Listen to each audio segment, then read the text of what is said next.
தந்தை மகன் தூயாவின் பெயராலே ஆமென். Praise the Lord Jesus Christ. மரியே வாழ்க. இன்னைக்கு நாம பார்க்க போகிறது The Prayer of the Youth. Teach us to pray என்ற புத்தகம் திருத்தந்தையால் எழுதப்பட்டது. அந்த புத்தகத்திலிருந்து ஒவ்வொரு சாப்டர் நாம் தியானிச்சுட்டு வரோம். இன்னைக்கு இந்த வீடியோல நாம் தியானிக்க போறது யூத்தோடைய ஜெபம்.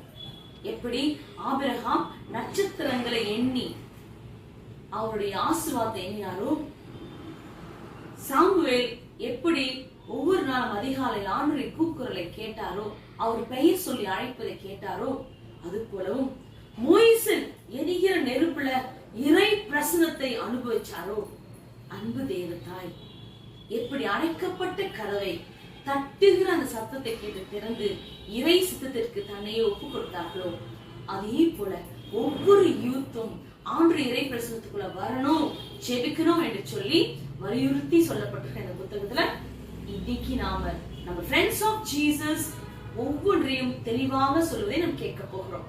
Are you ready? Most welcome. வீடியோக்குள்ள போகலாமா? God bless you. Praise the Lord, my dear friends in Christ Jesus. இந்த மந்த் வீடியோவோட டாபிக் கடவுளுடைய அழைப்பை நம்ம எப்படி உணர முடியும் அப்படின்றது. ஸோ இந்த பிக்சரில் பார்த்தீங்கன்னா சாமுவேல் அவர்கள் இருக்கார். ஸோ சாமுவேல் கடவுளுடைய அழைப்பை எவ்வாறு ஏற்றார், கடவுள் பேசினப்போ பேசுங்க உங்கள் அடியேன் கேட்கிறேன் அப்படின்னு அவர் எவ்வளோ அட்டென்டிவாக இருந்தார். அதே மாதிரி நம்மளும் கடவுளுடைய அழைப்பை ஏற்று எவ்வளோ அட்டென்டிவாக இருக்கலாம் அப்படின்றத இந்த வீடியோவில் பார்க்கலாம். ஸோ யூத்துன்ற ஃபேஸ் ரொம்ப இம்பார்ட்டண்ட்டான ஃபேஸாக இருக்குது மனித வாழ்க்கையில்.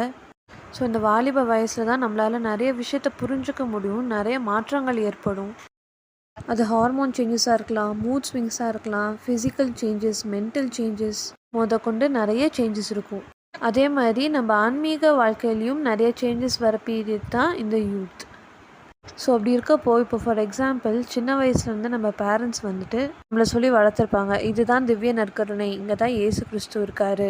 அப்போது அதன் அடிப்படையில் நம்ம வாழ்ந்துட்டுருப்போம். ஆனால் இந்த யூத் அப்படின்ற ஃபேஸில் தான் நமக்குள்ளே நிறைய குவெஸ்டன்ஸ் எழ ஆரம்பிக்கும், நம்ம ரொம்ப ஆர்வமாக இருப்போம். அதே மாதிரி கடவுள் கூடயும் நம்ம க்ளோஸ் ஆகிறதுக்கு நிறைய முயற்சிகளை எடுக்கணும். இந்த ஃபெய்த் ரிலேட்டடாக நமக்கு வர குவெஸ்டன்ஸ் எல்லாம் ஒரு சொல்யூஷனே இல்லாமல் ரொம்ப கன்ஃபியூஸ்டாக இருக்கும். அப்படி இருக்கப்போ நம்ம பண்ணக்கூடிய விஷயம் என்னென்னா, நம்ம ப்ரேயரில் ஜாஸ்தியாக கவனம் செலுத்தணும்.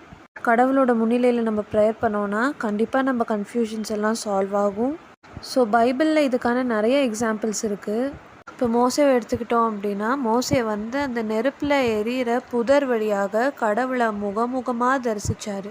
ஸோ அங்கே மோசையோட நம்பிக்கை தெரியுது. அதே மாதிரி ஆபிரகாம்கிட்ட கடவுள் சொல்கிறாரு, அந்த நட்சத்திரங்களை பாரு, அதோட எண்ணிக்கை பெரிது, அதே மாதிரி உன்னோட ஜெனரேஷனையும் நான் பெருக செய்வேன் அப்படின்னு கடவுள் சொல்கிறத ஆபிரகாம் முழுமையாக நம்புகிறாரு. அதே மாதிரி அன்னை மரியாவும் இதே வயசில் தான் நிறைய பிரச்சனைகளை ஃபேஸ் பண்ணாங்க. அவங்க அந்த சின்ன வயசில் தன்னைத்தானே கடவுளுக்கு அர்ப்பணித்தாங்க. இந்த மாதிரி பைபிளில் நிறைய கேரக்டர்ஸ்குள்ளே நிறைய சேஞ்சஸை கடவுள் கொண்டு வந்திருக்காரு. அப்படி இருக்கப்போ நம்ம லைஃப்லேயும் அவர் கண்டிப்பாக நிறைய சேஞ்சஸை கொண்டு வருவார். ஸோ இந்த இயர் ஆஃப் ப்ரேயரில் நம்ம மெயினாக நம்மளுடைய நம்பிக்கையை அதிகரிக்க ட்ரை பண்ணலாம்.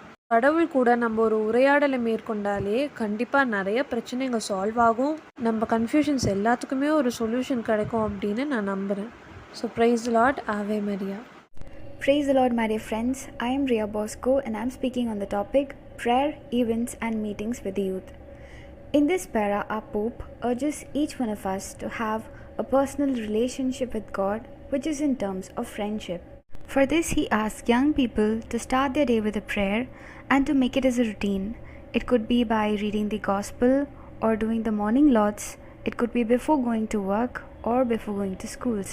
The Pope urges the youth to gather at least weekly once and do the Eucharistic adoration and also share intentions and then pray for each other's intention and have a bond with each other through prayer. In the second para, Pope states that in this year, places of prayer could be set up and it could be promoted. He also states that whenever there is a meeting or a gathering in the chapel, the Holy Scripture and the sacred image should be kept open and the sacrament should be venerated during this time. Ultimately, the Pope wants to convey that places of prayer, which is called as a prayer tent, should be set up in places like in schools or in workplaces, during meetings, especially the pastoral meetings, or even in summer camps, which urges people to pray often states that young people always gather strong experience, and thereby night prayers or evening prayers should be promoted. And all these efforts should create an atmosphere of silence and peace among people. And this is what our Pope wants to convey to us in this para. Thank you, Jesus. Ave Maria, Ave Maria.